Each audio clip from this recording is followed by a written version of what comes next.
Hello student, कैसे हो आप लोग। Welcome to back my YouTube channel math by वीर।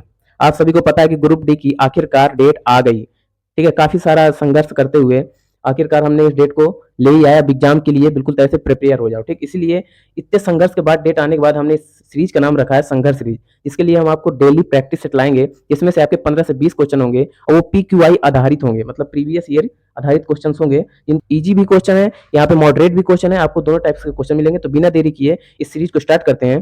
तो पहला क्वेश्चन है त्रिभुज की तीनों भुजाओं का अनुपात 7:5:4 है। इसका परिमाप 48 है। ठीक है, तो जैसे यहाँ पे जो साइड का रेशियो होगा वही तो परिमाप होगा। तो 7, 5, 12, 4, 16 और 16 की वैल्यू कितनी दी है 48। तो एक की वैल्यू कितनी हो जाएगी 3। तो यहाँ पे साइड कितनी आ गई 7, 21, 5 3 15 और 4 3 12। अब यहाँ पे हीरोन्स फार्मूला आपको मैं पिछली वीडियो में बता भी चुका हूँ। तो वहां पे क्या होता है S is equal to perimeter by 2। और पेरीमीटर कितना है 48, 2 से डिवाइड करेंगे तो कितना आ जाएगा 24। तो एस कितना आ गया 24। अब हीरोन्स फार्मूला क्या होता है, एरिया इज इक्वल टू होता है under root S S minus A S minus B S minus C. ठीक है, एस क्या निकाला अभी हमने, एस निकाला 24। क्या निकाला 24। तो यहाँ पे आ जाएगा 24 मल्टीप्लाई एस माइनस 21 में 24 जाएगा तो 3 मल्टीप्लाई 15 में 24 जाएगा 9 मल्टीप्लाई और 12 में 24 जाएगा तो 12, 24 से 12 जाएगा तो 12। अब यहाँ पे क्या आ गया, यहाँ से 12 और यहाँ से 12 मैंने एक 12 बाहर निकाल लिया और यहाँ से 3 और यहाँ से 3 मैंने एक 3 बाहर निकाल लिया। अब यहाँ पे क्या बचा, यहाँ पे 3 बचा और यहाँ पे 2 बचा। तो 3 दूनी 6, तो ये क्या आ जाएगा रूट में 6 और 12 3 36। तो आंसर कितना आ गया 36 रूट 6, ये नंबर आंसर। ठीक है, 36 रूट 6। अब देखो मैंने यहाँ पे कुछ नहीं किया, यहाँ पे रेशियो दिया था साइड का और पेरीमीटर दिया था। तो मैंने सबसे पहले इसका रेशियो से पेरीमीटर की एक वैल्यू निकाली जिसकी 3 आई और मैंने 3 से मल्टीप्लाई किया तो सभी साइड मुझे पता चल गई 21, 15 और 12। और फिर मैंने एस की वैल्यू निकाली तो 24 आ गई और हीरोन्स फार्मूला रख दिया मैंने, जो हीरोन्स फार्मूला बहुत पहले वीडियो में पढ़ा चुका हूँ। शॉर्ट में भी मेरा ये वीडियो पड़ा हुआ है, बेहतरीन तरीके से मैंने समझाया है शॉर्ट में।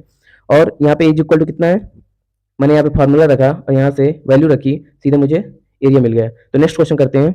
एक थैले में 25 पैसे, 10 पैसे और 5 पैसे के सिक्के हैं जो 1:2:3 के अनुपात में है। ठीक है, यदि थैले में कुल 30 रुपए है, थैले में कुल 30 रुपए हैं तो 5 पैसों की सिक्कों की संख्या कितनी है। जैसे मैंने कहा यहाँ पे 25 पैसे, यहाँ पे 10 पैसे और यहाँ पे 5 पैसे हैं और 1 रेशियो 2 रेशियो 3 रेशियो के अनुपात में है। 25 पैसे का एक सिक्का है तो कितने पैसे हो जाएंगे यहाँ पे 25 पैसे। अगर यहाँ पे 10 पैसे के 2 सिक्के हैं तो कितने पैसे हो जाएंगे 20 पैसे। और 5 पैसे के 3 सिक्के हैं तो कितने पैसे हो जाएंगे 15 सिक्के। तो यहाँ पे कितना इनको ऐड करेंगे तो कितना हो जाएगा, इनको ऐड कितना हो जाएगा 60 पैसे। अब 60 पैसे हैं, यहाँ पे रुपए कितने दिए हैं 30 रुपए। तो 30 रुपए को अगर हम पैसे में कन्वर्ट करेंगे तो 2 जीरो और लगा देंगे। ये किसकी वैल्यू है 60 की। एक की वैल्यू कितनी आ जाएगी, एक से एक कटा 6 पंचे 30। एक की वैल्यू आ गई 50। अगर एक की वैल्यू 50 आ गई तो 5 पैसों की संख्या कितनी है, 50 का मल्टीप्लाई 3 में कर देंगे। रेशियो कितना था 5 पैसे का 3, तो 50 मल्टीप्लाई 3 कितना हो जाएगा 150। कितना हो जाएगा 150, 150 संख्या आंसर है, सी नंबर आंसर। ठीक है, आपको समझ में आया होगा। जैसे मैंने कहा 25 पैसे, यहाँ पे 10 पैसे और यहाँ पे 5 पैसे। रेशियो कितना है 1 रेशियो 2 रेशियो 3। मैंने कहा 25 पैसे के एक सिक्का है, 10 पैसे का 2 सिक्का है, 3 पैसे का 3 सिक्का है। इन सभी को ऐड करेंगे तो कितने पैसे आ जाएंगे 60 पैसे। टोटल रुपए कितने हैं 30 रुपए। तो पैसे में कितने हो जाएंगे 100 से मल्टीप्लाई 30,000। 60 पैसे की वैल्यू है 30,000, तो एक की वैल्यू कितनी आ गई 50 पैसे। इसी 50 का मल्टीप्लाई 5 पैसे के रेशियो के साथ मल्टीप्लाई कर देंगे तो 150 आंसर आ जाएगा। नेक्स्ट क्वेश्चन करते हैं। नेक्स्ट क्वेश्चन है, यदि x minus 1/x is equal to 3 है तो एक्स क्यूब प्लस 1/x³ कितना होगा। ठीक है, तो देखो यहाँ पे अगर x प्लस 1/x की वैल्यू दिए होता तो हम यहाँ पे सीधा डायरेक्ट कर देते कि फार्मूला होता है k³ माइनस 3k। ठीक है, लेकिन यहाँ पे हमें x प्लस नहीं दिए, x माइनस दिए, तो हमें x माइनस से सबसे पहले प्लस वाली वैल्यू में जाना पड़ेगा, इस वाली वैल्यू में। ठीक है, हमें क्या करना पड़ेगा x माइनस 1/x से x प्लस 1/x में आने के लिए हमें क्या करना पड़ेगा, यहाँ पे करना पड़ेगा अंडर रूट k² प्लस 4। ठीक, हमें ये करना पड़ेगा। ठीक, तो यहाँ पे वैल्यू कितनी दी है 3, तो 3 3 9 प्लस 4 कितना हो जाएगा अंडर रूट 13, अंडर रूट 13। अब हम इसकी वैल्यू निकालेंगे। इसकी वैल्यू कैसे निकालेंगे, इस वाले से k³ माइनस 3k। इसका क्यूब करेंगे तो कितना आएगा, इसका आएगा 13 रूट 13। इसका क्यूब करेंगे तो 13 रूट 13 माइनस कितना आएगा 3 के, तो इसका मल्टीप्लाई करेंगे तो 3√13, 3√13, तो कितना आ गया यहाँ से 10√13, कितना आ गया 10√13, ये क्या हमारा आंसर 10√13, बी नंबर आंसर। ठीक है, आपको समझ में आया होगा जैसे मैंने किया है। अगर x plus one by x दिया होता तो हम सीधे ये फार्मूला लगा देते, लेकिन x plus one by x नहीं दिए, हमें x minus one by x दिए है, तो सबसे पहले हम क्या निकालेंगे, प्लस की वैल्यू निकालेंगे। और प्लस की वैल्यू निकालने के लिए ये फार्मूला है के स्क्वायर प्लस 4। नेक्स्ट क्वेश्चन करते हैं।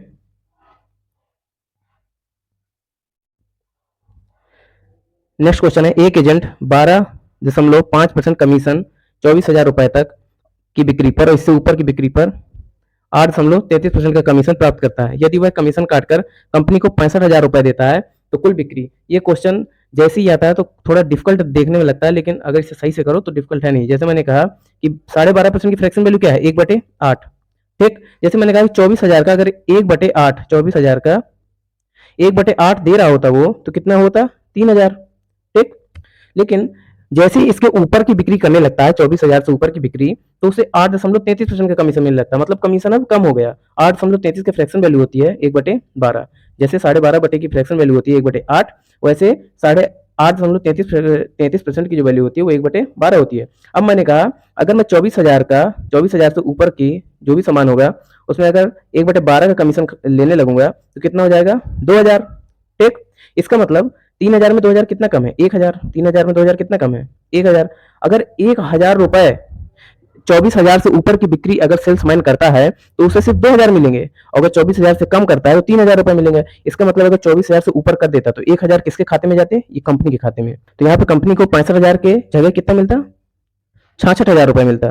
ठीक, अब यहाँ पे अगर यहाँ पे 24,000 की ऊपर की राशि पर 1/12 रुपए मिलता है, मतलब 12 रुपए में 1 रुपए कमीशन खा लेता है कौन, सेल्समैन। ठीक, अगर 1 रुपए कमीशन खाकर 12 रुपए में कुल बिक्री मान लो 12 रुपए है और 1 रुपए क्या कर लेता है सेल्समैन, कमीशन खा लेता है, तो यहाँ पे कितने रुपए कंपनी को देता होगा 11 रुपए। और 11 रुपए की वैल्यू कितनी है 11 फ्रैक्शन 11 रेशियो की वैल्यू कितनी है 66,000, तो एक की कितनी आ जाएगी 6,000, एक की कितनी आ जाएगी 6,000। तो कह रहा है कुल बिक्री बताओ कितनी है। ठीक है, तो यहाँ पे 6,000 अगर एक की वैल्यू है तो 12 रेशियो की वैल्यू कितनी हो जाएगी टोटल बिक्री की, 12×72,000 कितनी हो जाएगी 72,000। इसका मतलब जो टोटल उसने लिया है कितना लिया है, कितनी बिक्री किया उसने टोटल 72,000, टोटल बिक्री कितनी की 72,000। ये ऑप्शन गलत है, इन ऑप्शन पे गौर मत दो, यहाँ पे ऑप्शन सही कर लेना। यहाँ पे ऑप्शन है एक 72,000, ठीक 60,000, 66,000, ठीक ऐसे ऑप्शन है। ठीक, तो यहाँ पे सही कौन सा है 72,000। नेक्स्ट क्वेश्चन करते हैं।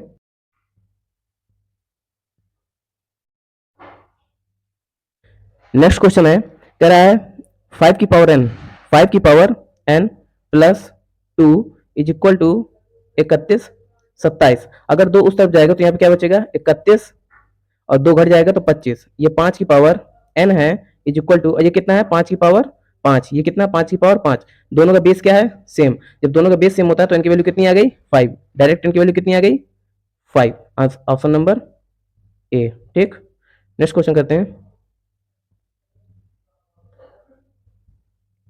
नेक्स्ट क्वेश्चन है, ये क्वेश्चन आप HW में करेंगे। ठीक है, ये क्वेश्चन आप HW में करेंगे और कमेंट में मुझे बताएंगे इसका आंसर क्या है। ध्यान देना ये ऑप्शन गलत है। ठीक, इन ऑप्शन पे कोई ध्यान भी नहीं देगा। आप अपना आंसर बताएं, इस ट्राइंगल का हमें एरिया चाहिए। ठीक, आप अपना आंसर बताएं क्या होगा। नेक्स्ट क्वेश्चन करते हैं। नेक्स्ट क्वेश्चन है, एक बिंदु से पेड़ के शीर्ष का उन्नयन कोण 30 डिग्री है। जैसे मैंने कहा ये एक पेड़ है, यहाँ पे कोई एक बिंदु है। ठीक, यहाँ से इसका जो उन्नयन कोण है वो कितना है 30 डिग्री, और कह रहा है यदि इसके पेड़ के पास से बिंदु तक की दूरी कितनी है 30 मीटर है, तो बताओ पेड़ की ऊंचाई ज्ञात कीजिए। मैंने हाइट एंड डिस्टेंस बिल्कुल बेहतरीन तरीके से 3 पार्टों में कंप्लीट किया है मेरे ही चैनल पे, आप उसे देख लीजिएगा, पूरे क्वेश्चन आ जाएंगे। जैसे मैंने कहा 30 के सामने के जो रेशियो होता है वो 1 होता है, ये बना 60 तो 60 के सामने का जो रेशियो होता है वो √3 होता है, और ये है 90 तो 90 के सामने का जो होगा वो कितना होगा 2 रेशियो, 1 रेशियो 2 रेशियो और √3 रेशियो। इसी से पूरा आंसर आ जाएगा। जैसे मैंने कहा किसकी वैल्यू दी है √3 की वैल्यू दी है, कितनी दी है 30, √3 की वैल्यू दी है 30, तो किसकी वैल्यू पूछ रहा है 1 की वैल्यू पूछ रहा है। 1 की वैल्यू कैसे निकलेगी 30 में √3 का हम डिवाइड कर देंगे, इसका रेशलाइजेशन कर देंगे तो ऊपर नीचे √3 से मल्टीप्लाई हो जाएगा, तो ये हो जाएगा 3 और 3 से काटेंगे तो 10, 10 √3 answer, 10 √3 answer. Option number D. जिसे भी हाइट एंड डिस्टेंस कंप्लीट करनी हो, मेरे 3 पार्टों में वीडियो पड़े हुए हैं, उसको देख लो, बेहतरीन तरीके से आपको कंप्लीट हो जाएगा। ग्रुप डी तो आराम से निकल जाएगा। ठीक है, नेक्स्ट क्वेश्चन करते हैं। नेक्स्ट क्वेश्चन है sec theta plus tan theta बराबर 5। तो sec theta minus tan theta क्या होगा? ठीक है, एक आपको फार्मूला पता है, sec square theta minus tan square theta is equal to 1। इसका फार्मूला है A square minus B square. इसको तोड़ लो, sec theta plus tan theta और यहाँ पे सेक थीटा प्लस का टेन थीटा, ठीक, और इज इक्वल टू 1। किसकी वैल्यू दी है? Sec theta plus tan theta की वैल्यू दी है 5। कितनी दी है? 5। तो ये 5 कहाँ चला जाएगा? बटे में। यहाँ मल्टीप्लाई है तो ये जाएगा तो किस में चला जाएगा? डिवाइड में। तो सेक थीटा प्लस यहाँ पे माइनस होगा, तो sec theta minus tan theta की वैल्यू कितनी आ गई? 1/5। B number answer. इसे फार्मूला पता होगा देखते ही करेगा, समझाने की जरूरत भी नहीं है। ठीक है, नेक्स्ट क्वेश्चन करते हैं। नेक्स्ट क्वेश्चन है ताजे फलों में 68% पानी है और सूखे फलों में 20% पानी है, तो 100 केजी ताजे फलों में कितने सूखे फल प्राप्त किए जा सकते हैं? ठीक है, तो देखो अगर किसी भी नारियल हो या कोई भी फल हो, अगर उसमें पानी अगर भरा हुआ है तो वो तो सूख सकता है। ठीक है, सूखा हुआ फल में पानी कम होगा और ताजे फल में पानी ज्यादा होगा, लेकिन जो उसके अंदर का गूदा होता है वो क्या होगा? सेम होगा। जैसे मैंने कहा 68% पानी है तो यहाँ पे 32% गूदा होगा, ठीक, और यहाँ पे 20% अगर पानी है तो यहाँ पे गूदा कितना होगा? 80%। और ताजा फल कौन सा है? ताजा फल है आपका ये 100 केजी। ताजा फल कितना है? 100 केजी, ठीक। अब कितना, किसकी वैल्यू पूछ रहा है? इसकी वैल्यू पूछ रहा है एक्स की। तो यहाँ से जीरो गया, परसेंट से परसेंट गया, 8 चौक 32, कितना आ गया? 40। एक्स इज इक्वल टू कितना आ गया? 40। लेकिन क्या कह रहा है? परसेंटेज में बदलो। जब भी परसेंट में बदलना होता है तो 100 से क्या करते हैं? डिवाइड। तो पॉइंट कहाँ पे आ जाएगा? यहाँ पे। ठीक है, तो ऑप्शन नंबर डी आंसर। ठीक, कुछ नहीं किया है, बस हमने इक्वेशन बराबर किया है। नेक्स्ट क्वेश्चन करते हैं।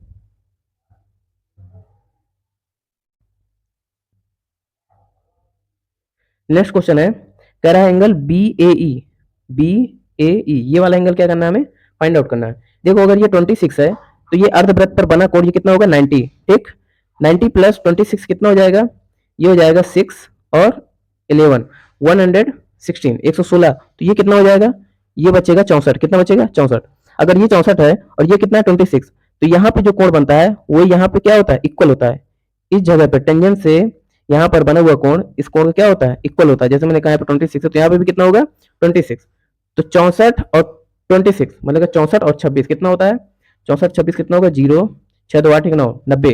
अगर ये 90 है तो ये क्या है? एक स्ट्रेट लाइन, एक स्ट्रेट लाइन। स्ट्रेट लाइन में अगर ये पूरा 90 अंश है तो ये वाला भी कितना होगा? 90 अंश। ठीक है, 90 degree answer, B number answer. ठीक, नेक्स्ट क्वेश्चन करते हैं।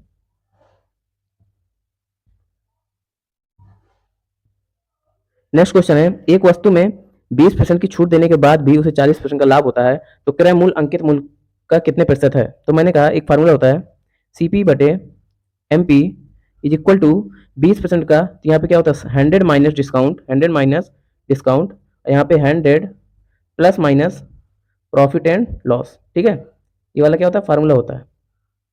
ठीक, तो यहाँ पे अब रखेंगे तो जैसे हमने कहा सीपी बटे एमपी, ठीक, इसी का क्या पूछ रहा है? हमें परसेंटेज पूछ रहा है। अगर मैं यहाँ पे 100 लगा दूँ तो कोई दिक्कत नहीं। यहाँ पे करते हैं, यही फार्मूला पे रखें, 100 माइनस डी तो कितना हो जाएगा?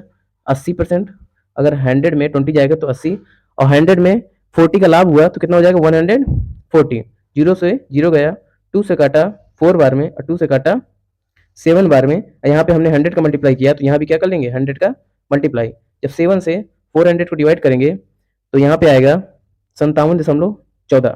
ठीक, ए नंबर ऑप्शन सही है। ठीक है, तो नेक्स्ट क्वेश्चन करते हैं। नेक्स्ट क्वेश्चन है, दो वृत्त एक दूसरे के सेंटर से होकर गुजरते हैं। ठीक है, जैसे मैंने कहा ये एक वृत्त है, इसका सेंटर ये है, इसी के सेंटर से होकर एक वृत्त और गुजरता है। ठीक, अब कह रहा है उसके केंद्रों के बीच की दूरी 10 है। जैसे मैंने कहा यहाँ से यहाँ तक की बीच की दूरी कितनी है? 10 है। तो उभयनिष्ठ जीवों की लंबाई, हमें यहाँ से यहाँ तक की क्या चाहिए? लंबाई चाहिए। जैसे मैंने कहा यहाँ से यहाँ तक 10 है तो ये इस वृत्त की भी त्रिज्या है और इस वृत्त की भी त्रिज्या है, क्योंकि सेंटर से होकर दोनों के आर्क में मिल रही है। तो मैंने कहा यहाँ से यहाँ तक की जो होगी वो भी इसकी त्रिज्या होगी, और यहाँ से यहाँ तक होगी वो इस सर्कल की त्रिज्या होगी। तो यहाँ से यहाँ मिलाया तो भी इसकी त्रिज्या होगी, यहाँ से यहाँ मिलाया तो भी इसकी त्रिज्या होगी। अगर ये 10 है तो ये भी 10 होगी, ये भी 10 होगी। तो क्या से ये फार्मूला नहीं बन गया इक्विलेटरल ट्रायंगल का? तो यहाँ से ये इक्विलेटरल ट्रायंगल नहीं बन गया? इक्विलेटरल ट्रायंगल की ये हाइट ही तो चाहिए हमको। और हाइट क्या होता है? √3/2a, और a कितना है? 10। ठीक है, और हमें यहाँ से यहाँ तक की चाहिए, मतलब दुगनी हाइट चाहिए। तो हम क्या करेंगे, यहाँ पे 2 से मल्टीप्लाई कर देंगे, तो 2 से 2 कट गया, तो कितना आ गया? 10√3, 10√3, ऑप्शन नंबर बी आंसर। ठीक है, अब ध्यान देना, अब जब भी ऐसा क्वेश्चन हो, सेम टू सेम ऐसा क्वेश्चन हो, यहाँ 10 की जगह 15 लिखा हो, या 20 लिखा हो, या 25 लिखा हो, तो कुछ नहीं, तो हमेशा ध्यान रखना, जब भी ऐसा क्वेश्चन हो तो कुछ नहीं करना आपको, √3 और आर, बस ये वाला आपको कॉन्सेप्ट याद रखना है, √3 r। अगर यहाँ पे 15 दिए तो आर की जगह 15, 25 दिए तो आर की जगह 25। ठीक है, नेक्स्ट क्वेश्चन करते हैं। कह रहा है एक्स वाई का 25% तथा वाई जेड का 50%। जैसे मैंने कहा एक्स वाई और जेड, एक्स वाई का 25%, ठीक है, एक्स है, वाई का 25%, तो वाई है 100 और ये है 25। ठीक, एक्स वाई का 25% क्या हुआ? अगर एक्स है 25 तो वाई है 100। अब कह रहा है वाई जेड का 50%। अगर जेड है 100 तो वाई कितना है?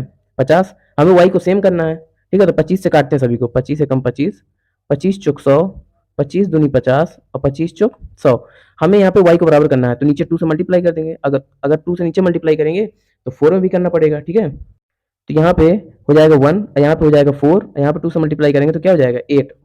अब कह रहा है एक्स और जेड का रेशियो, एक्स का कितना है 1 और जेड का कितना है 8, तो कितना आ गया? 1:8 आंसर। ठीक है, सी नंबर आंसर।